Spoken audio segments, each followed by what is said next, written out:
There was a time when she was America's sweetheart, beautiful, talented, untouched by scandal. A face so flawless, Hollywood couldn't help but fall for her. And then, that very perfection became the reason the world turned its back on her. People said she was fake. They said she was performing. Even when the cameras weren't rolling, they mocked every smile, every glance, every word that left her lips, as if a woman wasn't allowed to be too kind, too graceful, or too happy. She was hated so much, the media even gave it a name, Hathahate. But really, what did she do wrong? Care too much? Try too hard? Or simply live the way a confident woman is meant to live? Because if you think Anne Hathaway is pretentious, maybe it's time to ask yourself, why does someone's kindness, confidence, or perfection make you so uneasy? This isn't just the story of a disliked actress. It's the story of a woman who dared to exist in a world that never quite knew what to do with strong women. When Anne Hathaway first appeared in The Princess Diaries, the world fell for her almost instantly. That sweet face, the radiant smile, the innocent eyes. She was the real-life American princess Disney had always dreamed of. Anne quickly became a teen icon of the early 2000s. Gentle, polite, well-educated, scandal-free, and always speaking with grace and kindness. To the public, she was the very definition of a good girl Hollywood. Clean, trustworthy, and inspiring. But then, something strange happened. That perfect image, the very thing that made her beloved, started to make people suspicious. The more perfect she seemed, the harder it was for people to love her. Audiences began to notice. She always spoke in a tone that sounded rehearsed, smiled at the perfect moments, appeared flawlessly put together, and somehow never seemed entirely real. Many claimed Hathaway was too scripted, too performative. An overly peppy, agreeable persona trying too hard to please everyone. Online, she was nicknamed Theater Kid, the kind of person who exaggerates everything, constantly trying to be charming and bubbly, but sometimes exhausting. One person even said, "She doesn't live, she performs even off stage." People started to believe every move she made was calculated, that she could change her personality depending on the situation just to win people's approval. Her life, shaped by acting since childhood, seemed like one long performance under the spotlight. Watching her interviews, it became hard to tell who Anne Hathaway really was, beyond the actress still trying to win the crowd. To some, that made her feel incredibly fake and untrustworthy. Every little gesture was picked apart. Clips were shared, edited, twisted, and blown out of proportion. Anne Hathaway was said to have been rude and cold at a major charity event, causing upset among attendees. The event was the Pink Party Gala, a charity event aimed at supporting a cancer fund. Reports claimed Hathaway had sent an email beforehand with a shocking list of demands. They said her requests were excessive, especially for a charity event, and that she refused to attend unless they were met. One request reportedly stated that attendees were not allowed to approach her for photos or autographs. At the event, her demeanor allegedly remained distant. Witnesses described her as cold, even rolling her eyes during the evening. Organizers tried their best to accommodate her, keeping her away from crowds, but she still seemed displeased. Another story surfaced from the Paramount Studios lot in Los Angeles. Crew members claimed she was rude to staff after sending her breakfast back to the kitchen multiple times. She had ordered poached eggs with butter and an English muffin. First, she said the yolk was too runny. Then, the muffin was too cold. Then, the eggs weren't warm enough. Finally, she gave up and asked for fried eggs instead. The incident was framed as wasteful and disrespectful, a glimpse, some said, of what she was really like when the cameras weren't rolling. People accused her of pretending to be sweet and humble, while in reality being demanding and impolite. Headlines began to read, "Anne Hathaway, the perfect girl you can't trust." But the irony was clear. She wasn't hated because of a scandal. She was hated because she was too perfect. Anne was the kind of person who couldn't do wrong. She said the right things, did the right things, acted the right way. But in a world that loves authenticity, even messy authenticity, being too right became the wrong thing. Her spotless image was often compared to Jennifer Lawrence, who was celebrated for being real, awkward, and unfiltered. When Jennifer tripped on the red carpet, people found it adorable. But when Anne smiled confidently, they called her fake. Psychologists call it the pratfall effect, the idea that people like you more when you make mistakes. And Anne, she fell right into that trap. She was too polished, too proper, too perfect, and that made her hard to relate to. People didn't see themselves in Anne Hathaway. They saw the distance, and maybe a reflection of their own insecurities in the face of her perfection. From the girl everyone loved, she became the girl everyone loved to hate. Ironically, the same qualities that made her beloved became the very things that pushed her away from the public's heart. One source even said audiences found Hathaway the least funny actress in The Devil Wears Prada. Some argued her performance didn't elevate the film, it ruined it. In another instance, she was criticized for calling out the Broadcast Film Critics Association after they misspelled her name on an award. Accepting the trophy, she said, "It's a bittersweet moment because, you spelled my name wrong." She reminded them it was her second win with the same group, a moment many interpreted as entitled or tone-deaf, reinforcing her negative image.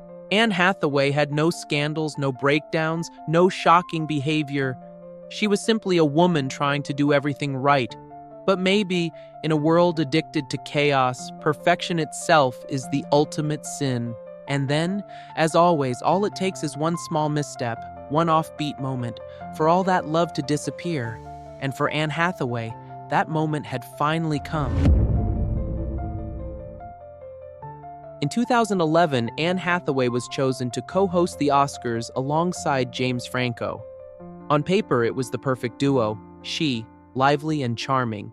He, cool, smart, effortlessly edgy.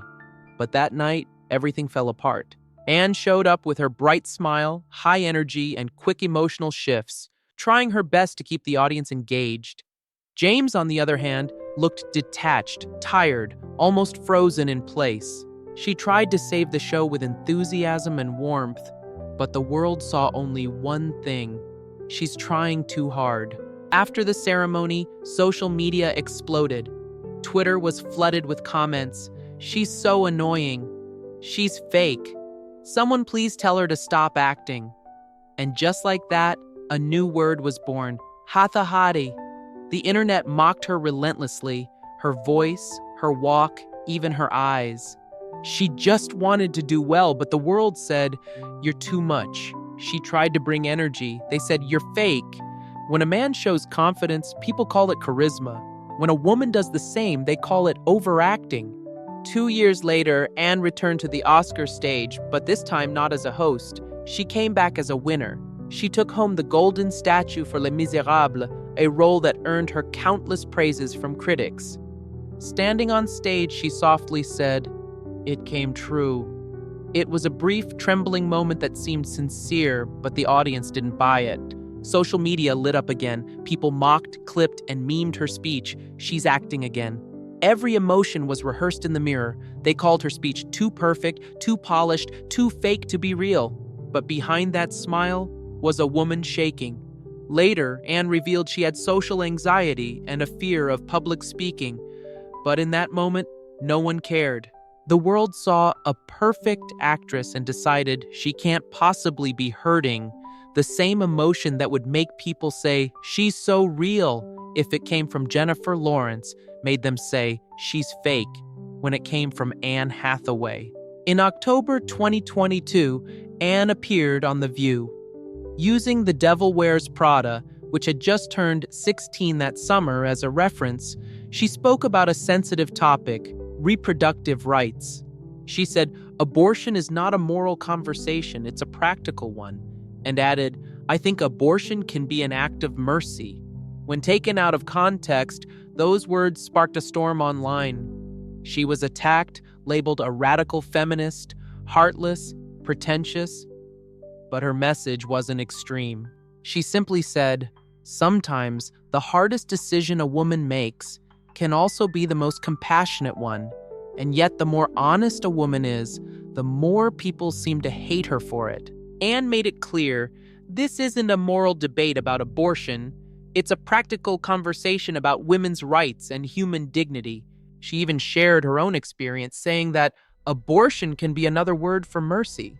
The more genuine she was, the more people accused her of playing the moral heroine. Because maybe the problem was never Anne. It was how society reacts to female perfection. The pratfall effect says we find people more likable when they make mistakes. But Anne, she was too perfect, too clean, and that perfection made people uncomfortable. Then comes the just world hypothesis, the belief that the world is fair. When someone seems too successful, we subconsciously want them to pay for it. So when Anne stumbled, the internet felt satisfaction. They called it Schadenfreude, pleasure in another's pain. And finally, sexism. Society demands that women be just enough, not too loud, not too confident, not too right. Anne Hathaway broke every one of those rules, and the price she paid was public hatred. Maybe Anne never changed. Maybe we just couldn't handle a woman who doesn't apologize for being herself. She went silent. No statements, no defenses, no interviews. She disappeared from red carpets, withdrew from talk shows, and chose quiet over chaos. But that silence wasn't the end. It was the beginning of a new chapter where Anne Hathaway learned to stand again, not to be loved, but to be understood. After the 2013 Oscars, Anne Hathaway disappeared. No more talk shows, no more red carpets, no more bubbly interviews. The media called her the woman who vanished from Hollywood. Some said she was hiding from the backlash. Others claimed she knew the love was gone, so she chose silence. But maybe silence isn't running away. Maybe it's taking a deep breath after trying for too long just to be accepted. Anne first captured hearts playing princess roles, like Mia Thermopolis in The Princess Diaries.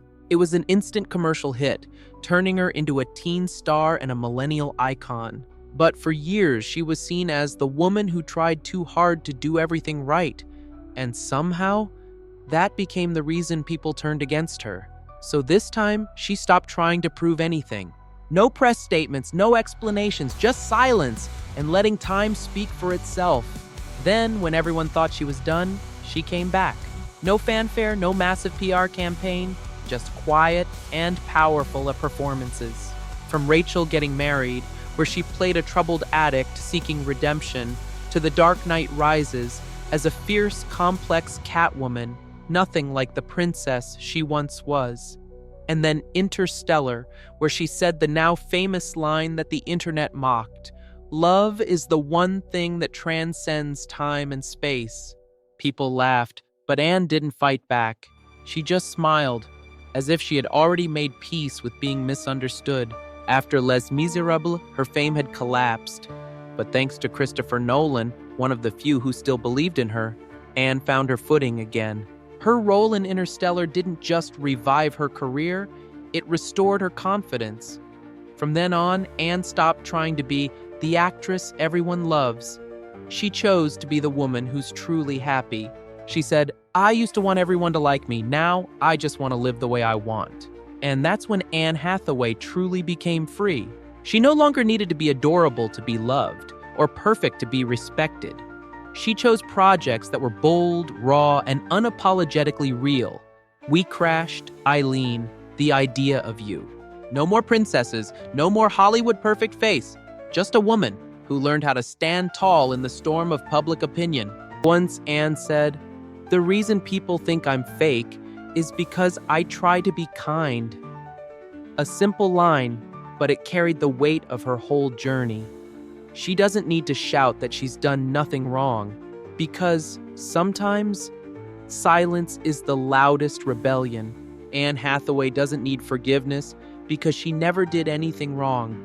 She only deserves to be seen as a person, not a symbol. More than 10 years later, when asked about those years of hate, Anne said, "I'm grateful for that time. It taught me that you can't control how others see you, only how you live in peace with yourself." And maybe that's the most beautiful answer she's ever given. An answer not spoken in words, but in silence. There was a time when people wanted Anne Hathaway to apologize for being too perfect, for speaking too eloquently, behaving too politely, and trying a little harder than what the world considered enough. But she never apologized. She stayed silent, kept working, kept smiling, and kept living true to who she was. Because no one should ever have to say sorry for being kind. No one needs forgiveness just because they don't fit someone else's idea of acceptable. Anne once said, "The reason people think I'm fake is because I try to be kind." And maybe that's the truth. She never changed. We did. We just learned to look at her through a different lens. Because sometimes to be truly loved, you have to be brave enough to live honestly, even when that honesty makes others uncomfortable. Anne Hathaway, the woman who never needed forgiveness. Thank you so much for watching today's video. Even a little attention and support is enough to make a big difference. If you found this video useful and entertaining, please like, subscribe, and turn on notifications. Every comment you leave means a lot to us and is an incredible help in preparing our next content. If you have any questions or topics you want us to explore further, please leave a comment. We will continue striving to bring you better content and deeper stories. Wishing you good health, and may every day of yours be filled with wonderful things. Thank you, and see you in the next video.